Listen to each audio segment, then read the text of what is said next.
So if we go to text glow, we'll see that we have a fractal noise set here, and our fractal type is dynamic progressive.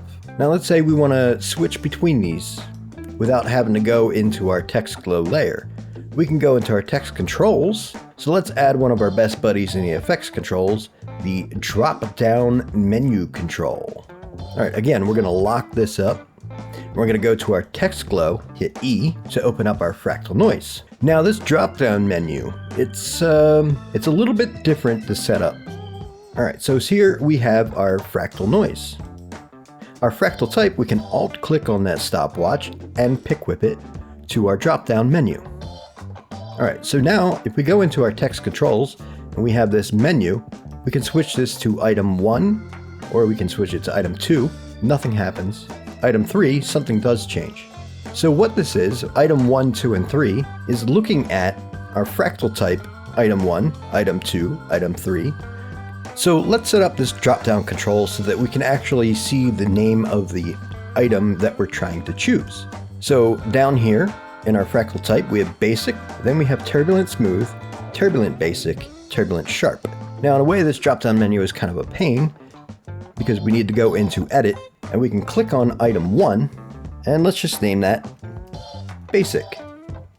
And this will change it automatically to basic. Now we also want to put in turbulent smooth and turbulent basic as well, and turbulent sharp.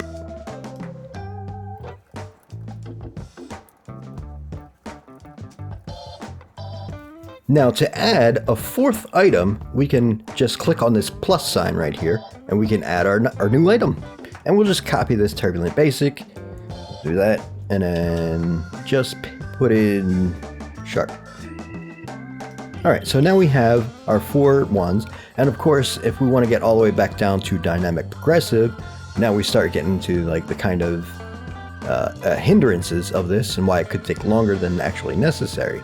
But if we go to here and we switch this from basic to turbulent smooth, now if we look at our fractal type, it's got this weird thing. And it doesn't look like anything has changed, and it's not saying turbulent smooth. Now if we change this to turbulent basic, it'll go to turbulent smooth. Now here is another problem with this drop-down menu, but also a workaround. So this is looking at items in a drop-down menu. If we take a look at our fractal type, you can see that we have basic, a separation here, then turbulent smooth, basic, and turbulent sharp. So it's counting this break. So if you ever see this line, you know that this is reading that as a separate item. So what we can do is copy this and then change the turbulent smooth to something like blank, and then paste our turbulent smooth, and then paste our turbulent basic. And that's as far as we'll go for the explanation. Hit OK. Now we can set this to basic and it'll match up. We can set this as blank and that will be the, and now when we set it to turbulent smooth, it actually does line up the way we want. So, and for this instance, the drop-down menu isn't really a good choice. But like, let's say you have here our noise type. We have 4 different options with no breaks in between. Linking something like this would be a better idea than linking something that has all these breaks or even all these options.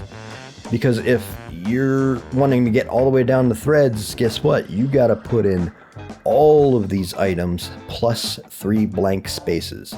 More work. The whole point of this is to make life easier, right? So that is not something that makes life easier. So let's just set this to turbulent smooth.